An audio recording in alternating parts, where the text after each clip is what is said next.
नमस्कार मित्रांनो, स्वागत आहे तुमचं माझ्या यूट्यूब चॅनलमध्ये। मित्रांनो, एक नवीन आणि खूप महत्त्वाची अपडेट घेऊन आलो आहे जी DMAR संदर्भात आहे। DMAR मध्ये रिसेंटली प्रमोशन झालेलं आहे स्टाफ इंचार्जचं। तर प्रमोशन झाल्यानंतर जवळपास 900 जागा ह्या वॅकंट झालेल्या आहेत मित्रांनो। जो 900 वॅकन्सी झालेली आहे प्रमोशन झाल्यानंतर, त्या रिलेटेड हे खूप महत्त्वाचं इम्पॉर्टंट व्हिडिओ मित्रांनो। व्हिडिओ पूर्ण पहा, शेवटी काय होणार आहे काय नाही या नवीन याच्यामध्ये सांगणार आहे पूर्ण व्हिडिओ।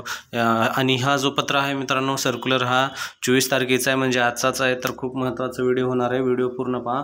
पूर्ण व्हिडिओमध्ये याच्याविषयी काय काय आहे ते आपण या व्हिडिओमध्ये पाहणार आहे मित्रांनो। पहा व्हिडिओमध्ये काय सांगितलेलं आहे तर पहा, याच्यामध्ये महाराष्ट्र शासन वैद्यकीय शिक्षण व औषध द्रव्य विभाग 9वा मजला गोकुळदास तैजपाल रुग्णालय आवार लोकमान्य टिळक मार्ग नवी मुंबई, म्हणजे DMARचं जे हेड ऑफिस आहे DMARचं आहे, सामान्य प्रशासन DMAR त्याच्यामधला हा जे ऑफिस आहे त्याच्यामध्ये काय सांगितलं हे बघा। 24 तारखेचा हा पत्र आहे। 24 तारखेचा पत्र प्रति सामान्य प्रशासनानं प्रति कोणाला हे पत्र काढलेलं आहे तर प्रति आयुक्ताला काढलेलं आहे। काय म्हणून काढलेलं आहे आयुक्ताविषयी तर पहा, तर सांगितलं वैद्यकीय शिक्षण व संशोधन मुंबई। तर पहा याच्यामध्ये आयुक्ताला अशी ही पत्र काढलेलं आहे की पहा याच्यामध्ये काय सांगितलं आहे, वैद्यकीय शिक्षण व संशोधन विभाग मुंबईद्वारे घेतलेल्या COT 2023, म्हणजे जी आपली 2023ला एक्झाम झाली मित्रांनो, त्या एक्झाममध्ये घेतलेल्या एक्झाममध्ये तर काय सांगितलं, एक्झाममध्ये 2023 भरती प्रक्रियेतील सर्व रिक्त जागेवर पात्र उमेदवार नवीन शासकीय रुग्णालयात रिक्त पदे आणि परिसेविका पदावर पदोन्नती दिल्याने रिक्त पदे झालेली 900 पदे, म्हणजे 2023 नंतर जी एक्झाम झाली त्याच्यानंतर जे काही प्रमोशन जागा होत्या त्या प्रमोशन पदे भरण्यात आली। त्यानंतर मित्रांनो जी कोणते हे प्रमोशन झालेले आहेत त्याच्यामध्ये 900 जागा वॅकंट झालेल्या आहेत DMARचे जे काही मेडिकल कॉलेज आणि हॉस्पिटल आहे यांमध्ये। तर त्या 900 जागाविषयी काय करायचं आहे तर त्याविषयी हा व्हिडिओ मित्रांनो पहा। पूर्ण व्हिडिओ पूर्ण आवडला तर व्हिडिओ लाईक करा, तुमच्या मित्रांना पण पाठवा। खूप महत्त्वाचा व्हिडिओ, सगळ्यांना शेअर करा जेणेकरून ही महत्त्वाची माहिती सगळ्यांना मिळेल मित्रांनो।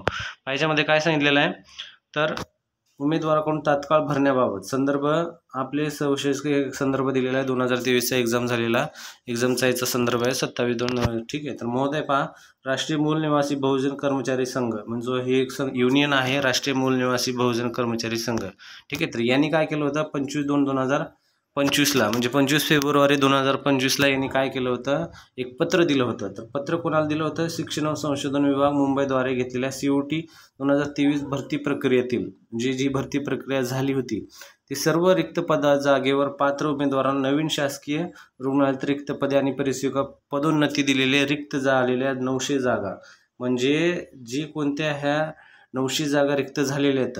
ठीक आहे, तर त्याच भरती प्रक्रियेतील प्रतीक्षा यादीतील उमेदवारांना तात्काळ भरण्याबाबत मंत्री महोदय, म्हणजे जे वैद्यकीय शिक्षण जे मान्य हसन मुश्रीफ साहेब आहेत त्यांना यांनी काय केलं होतं, पत्र दिलं होतं। जे राष्ट्रीय मूल निवासी बहुजन कर्मचारी संघ आहे यांनी ते पत्र त्यांना दिलं होतं। कधी दिलं होतं, हे 25 तारखेला फेब्रुवारी 2025ला पत्र दिलं होतं मान्य हसन मुश्रीफ साहेबांना, आणि विनंती केली होती की त्या अनुषंगाने संदर्भातील पात्र अहवाल शासनास प्राप्त झालेला होता। तर त्यांनी पत्रामध्ये विनंती अशी केली होती की जे कोणत्या जागा वॅकंट झालेल्या त्या प्रमोशन झाल्यानंतर जवळपास 900 जागा, ठीक आहे, तर त्या 900 जागामध्ये यांनी असं सांगितलं होतं की जी जागा आहेत ह्या 2023 मधल्या CET मध्येच भरून घ्या म्हणून असं त्यांनी पत्र साहेबांना दिलं होतं, मंत्री महोदयांना। तर पहा याच्यामध्ये पुढचं काय त्यांचं आलंय, सामान्य प्रशासन जो पूर्ण महाराष्ट्राचा सांभाळतो सामान्य प्रशासन विभागाने अभिप्राय घेण्यात आले असून त्यानंतर त्यांचे अभिप्राय झालं, त्यामध्ये याबाबत सामान्य प्रशासन विभागाने खालीलप्रमाणे अभिप्राय कायम ठेवलेले आहेत। म्हणजे हे पत्र दिल्यानंतर सामान्य प्रशासन काय सांगते पहा, त्याच्यामध्ये जितक्या पदांकरिता जाहिरात देण्यात आली आहे, म्हणजे जेवढी जाहिरात होती जवळपास 4000च्या जवळपास जी वॅकन्सी होती तेवढी जाहिरात देण्यात आली, त्यामध्ये त्या पदसंख्येचा बाहेर जाऊन पदे भरणे भारतीय संविधानाचा कलम, म्हणजे जेवढे वॅकन्सी नोटिफिकेशन काढलेलं आहे त्याच्या जर विरुद्ध तुम्ही जाऊन पुढे जास्त वॅकन्सी वगैरे भरले तर तो काय अर्थ, त्याचा काय अर्थ, संविधानाचा कलम 14 आणि 16(1) अन्वये बहाल करण्यात आलेला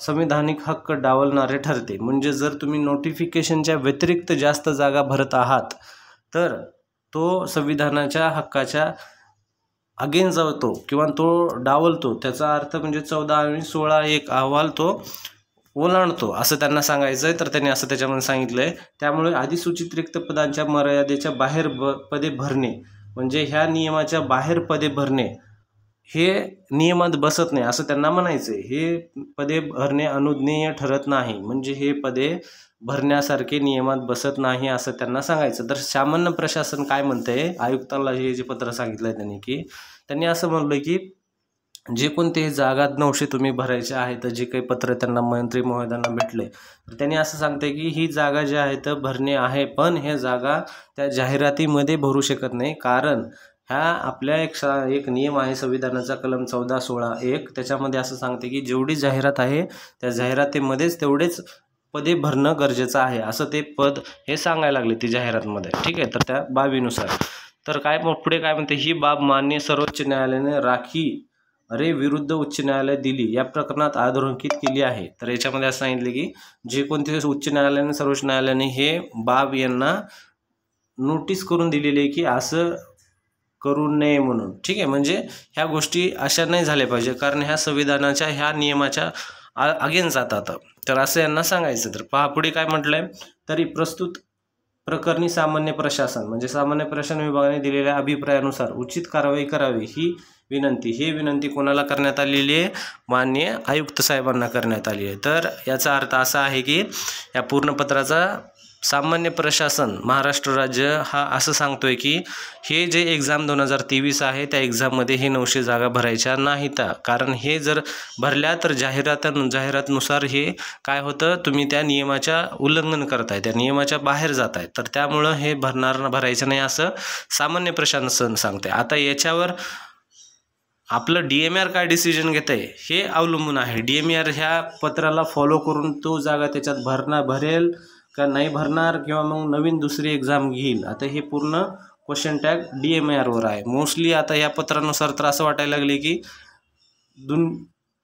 ह्या जे 900 जागा आहेत ह्या 900 जागा वॅकन्सी ज्या आहेत ह्या वॅकन्सी आता मोस्टली ह्या न्यू एक्झाममध्येच होऊ शकतात. कारण या पत्रानुसार यांनी असं क्लिअरली सांगितलं की हे जे जागा आहेत ह्या जागा त्या नियमाच्या बाहेर जातात. त्यामुळे हे जागा असं सामान्य प्रशासनाने त्यांना पत्र काढलेलं आहे. तर पहा व्हिडिओ खूप महत्त्वाचा वाटला तर तुम्ही नक्की व्हिडिओला लाईक करा, शेअर करा. आजचाच व्हिडिओ 24 तारखेचा तुमच्या मित्रांना पण शेअर करा. व्हिडिओ आवडला असेल तर नक्की सबस्क्राईब करा. धन्यवाद मित्रांनो.